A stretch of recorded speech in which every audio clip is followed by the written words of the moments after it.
예, 오늘 뉴스탑 탐도 바로 이 비 피해 이 소식부터 시작을 하겠습니다. 오늘 새벽부터 아침까지 서울을 포함해서 중부 지역에 시간당 최대 50mm의 집중호우가 쏟아졌습니다. 피해 상황부터 먼저 알아봐야 될 것 같은데요. 이 강원도 춘천 의암대 모습이 제 옆에 지금 지나가고 있습니다.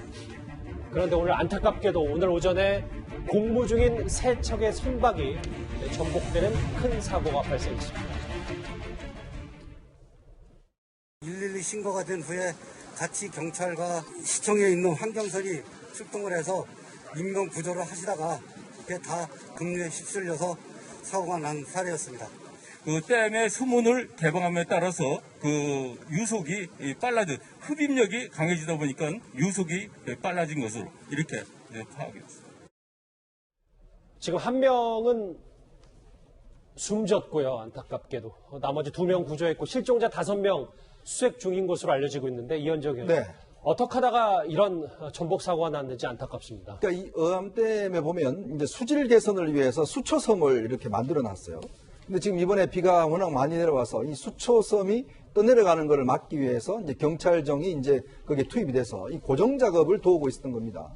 근데 거기에 이제 이 어떤 댐의 보호를 위해서 설치하는 와이어 여기에 걸려버린 거예요. 그러다 보니까 이제 다른 어떤 행정선들이 세척이 이걸 이제 떼내오기 위해서 들어갔다가 다 전복이 된 상황입니다. 여기에 타고 있던 인부들이나 이런 분들이 전부 다 지금 1명은 사망을 했고 지금 나머지 5명은 현재 실종된 상황이고요. 일단 2명은 현재 구조를 됐습니다. 이런 어떤 수초섬을 하려다가 이런 참사가 벌어진 것 같습니다. 빨리 나머지 실종자 5명을 찾아야 될 텐데 지금 소방당국과 경찰당국이 집중적으로 이 지역을 수색하고 있습니다. 나배정 캐스터, 이렇게 의암댐에 아찔한 사고까지, 안타까운 사고까지 발생할 정도로 춘천에는 도대체 얼마만큼 비가 많이 온 겁니까? 네, 춘천 지역, 그러니까 강원 북부 지역이잖아요. 약 670mm 이상 700mm 안팎의 그야말로 물폭탄이 쏟아졌습니다. 예. 이렇게 많은 양 어느 정도인지 가늠이 안 되실 것 같은데요. 700mm 안팎은 1년 반 동안 내려야 될 강수량입니다. 그런데 1년 반 동안 내려야 할 강수가 지난 토요일부터 6일 동안 내린 비의 양인데 6일 동안 한꺼번에 다 퍼부은 겁니다. 예. 빨리 이 경찰정의 전복 사고 실종자 수색에 좀 만전을 기해야 되겠는데요. 그리고 이 강원 북부에서 조금 더 올라가 보겠습니다. 북한에서 흘러내려오는 임진강 역시 수위가 급격히 높아졌습니다. 접경 지역에 홍수 경보까지 좀 내려진 상태인데요. 김경진 의원님, 예. 여기 사실 임진강 하류의 주민들도 대피까지 좀 했는데 오늘 파주에 있는 버스가 오늘 아침에 물에 잠기는 사진까지 공개가 되면서 네. 이 현장 상황이 어느 정도인지 지금 짐작이 됐었거든요. 예. 그 필승교가 지금 12.9m까지 수위가 높아졌다는 거거든요. 그래서 2009년도 이후에 11년 만에 가장 최고 높이까지 올라갔다. 지금 그렇게 통계가 잡혀 있고요. 예.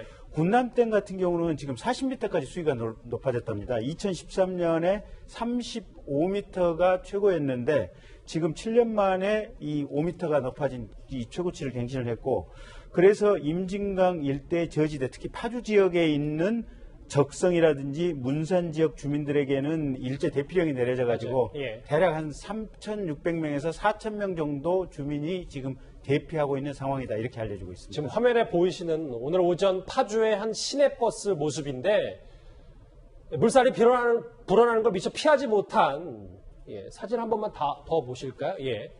미처 피하지 못한 일부 5명 정도의 승객과 운전 버스 기사가 저렇게 대피하는 모습까지, 얼마나 비가 단기간에 많이 뿌려졌는지도 좀 어느 정도까지는 예상이 되는데요. 현장 상황 참 녹록지가 않습니다. 끝날 줄 모르는 이 비 대체 언제 그칠까 싶은데요. 또 간밤에 내린 비로 중부지방의 피해는 여전합니다. 집안에 뭐 쓸만한 건 좀 남았어요? 없이 다 내버려. 냉장고, 테레 뭐 이런 거 다 내버려. 뭐 쓸 거라는 건 사람 뺏기 나갈 거 없어요. 비 내리고 지금 날씨도 이러면 어떠세요? 큰일 났어요. 처음에는 눈물밖에 나는데 눈물밖에 안 나더라고요. 3일째 지금 이제 진력이 다 빠집니다. 저는 이제 저만 자고 이 밑에 집에 있는 사람들은 다 외관이나 여관에 가서 자고, 옷까지는 이불까지는 겨울 거는 밑에 방에다 놨는데 다 젖어서 지금 다 버리고 가구 다 망가지고 인터뷰를 하면서도 본인이 얼마나 황망할지 좀 짐작조차 쉽지 않은데요. 남혜정 캐스터. 지금 그런데 최근에는 중부지방을 중심으로 집중호우가 내렸는데 앞으로 남부지방에 다시 한번 큰 비가 내릴 가능성이 있다면서요? 네, 그렇습니다. 그동안 이 폭염의 기승을 부렸던 남부지방은 내일부터 다시 비가 시작이 되겠습니다. 지금은 주된 강수대가 동쪽으로 다 빠져나갔고요. 지금은 대부분 지역에서 비가 소강 상태를 보이고 있는데요. 오늘 밤사이 남부 지역에는 비가 다시 시작이 되겠습니다. 내일은 주로 충청과 남부 지역에 비가 좀 올 것으로 보이는데 앞으로 경기 남부와 영서 남부, 충청과 경북, 전북에 많게는 300mm 이상이 더 쏟아지겠고요. 서울 등 중북과 남해안은 50에서 100mm가 오겠습니다. 이미 큰 비가 내려서 피해가 속출됐던 춘천 지역 같은 경우에는 내일은 비가 오지 않을 가능성이 커 보이고요. 예. 올해 비가 다시 올 것으로 예상이 되고 있습니다. 이미 굉장히 지반이 약해져 있고 산사태 위험도 큽니다. 야영객분들은 특히나 이 계곡이나 산간은 좀 피해 주시는 게 좋을 것 같습니다. 남부지방에도 최대 300mm 이상의 많은 비가 또 쏟아질 가능성이 있다. 다시 좀 서울로 돌아와 볼까요? 9년 만에 한강 홍수주의보가 발령이 됐습니다. 오늘 오전에요. 그리고 한강 수계에 있는 14개 댐 모두가 지금 현재도 물을 방류하고 있다는 소식까지 저희가 접했습니다.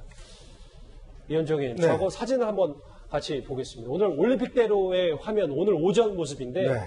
한강 철거 밑에, 그러니까 이 노량진 동작 방향에서 여의도 쪽으로 가는 이 방향에 이렇게 심한 물이 들어차 있거든요. 이거 앞으로 교통통제구간이 지속적으로 늘어날 가능성도 있지 않습니까? 그렇습니다. 지금 뭐 비가 계속 온다고 하니까요. 지금 사실은 이렇게 올림픽대로 오늘 간병분로, 동부간선도로 오늘 뭐 전부 다 사실은 침수를 해서 오늘 아침에 정말 교통 대란이 일어났습니다. 저희 회사도 꽤 늦는 그 기사들도 많았고요. 예. 특히 또 지금 KBS 같은 경우는 여의도에 있지 않습니까? 이제 개그맨 박명수 씨가 처음으로 라디오 방송에 늦었다고 그래요. 그러니까 그만큼 어떤 면에서 진행자들도 사실 도착하지 못할 정도로 맞아요. 이 완전히 교통이 마비가 돼서 오늘 아침에 지하철이나 이런 게 정말 뭐 완전히 지하철이 지옥철이 됐다고 합니다. 이러다 보니까 지금 서울 시내가 이번 비로 인해서 이 완전히 큰 도로들이 다 막혀버린 것 때문에 사실상 이 교통대란이 벌어졌고, 근데 이게 지금 이제 계속 비가 올 가능성이 여전히 있기 때문에 아마 이런 부분에 좀 주의를 각별히 기울이셔야 할 것 같습니다. 그럼 남혜정 캐스터한테 이 질문을 좀 드려야 될 것 같은데 도대체 주말이 되면 어느 정도 이 장마가 끝이 보이는 건지 아니면 한 8월 중순까지는 이어지는 건지 좀 어느 정도 기상청은 예측하고 있습니까? 이 비가 빨리 끝나기만을 많은 분들이 기다리실 겁니다. 주말과 휴일에는 안타깝게도 중부지방에 다시 국지성 호우가 찾아올 가능성이 높아 보입니다. 예. 일요일까지는 전국에 비가 내리다가 월요일에는 주된 강수가 중부와 호남 지역으로 좀 축소가 되겠는데요. 예. 화요일부터 금요일까지는 서울 등 수도권 지역, 영서 지역으로만 비가 좀 올 것으로 보입니다. 다음 주에는 장마전선이 북한 지역 그리고 중북부 지역으로만 오르내리면서 영향을 좀 주겠고요. 이번 장마비의 특징이 워낙 좀 단시간에 강하게 쏟아지는 형태, 게릴라성 형태로 오지 않습니까? 그렇기 때문에 지금으로서는 주말 그리고 다음 주에 어느 정도 올지 정확한 강수량은 예측이 어렵습니다만 예. 강하게 단시간에 쏟아질 수 있다는 점 염두에 두시고 위험 요소라든지 위험 지역은 미리 좀 파악을 해두시는 게 좋을 것 같습니다. 그러니까 남혜정 캐스터가 이틀 전에 여기 출연해서 말했던 장소 불문, 시간 불문 이 집중호우가 그러니까 다음 주까지는 우리가 염두에 두고 대비를 좀 무조건 해야 된다 이 말인 거죠? 네, 그렇습니다. 알겠습니다. 이제 다음 주까지도 이 비 소식을 계속 이어가야 될지 좀 걱정이 앞섭니다. 접경 지역의 홍수 경보가 그런데 이렇게 내려진 데에는 북한 환강댐이 무단으로 방류한 것도 큰 원인으로 꼽히고 있습니다. 오늘 이인영 통일부 장관 이런 말을 했습니다. 최근 일방적인 방류 조치에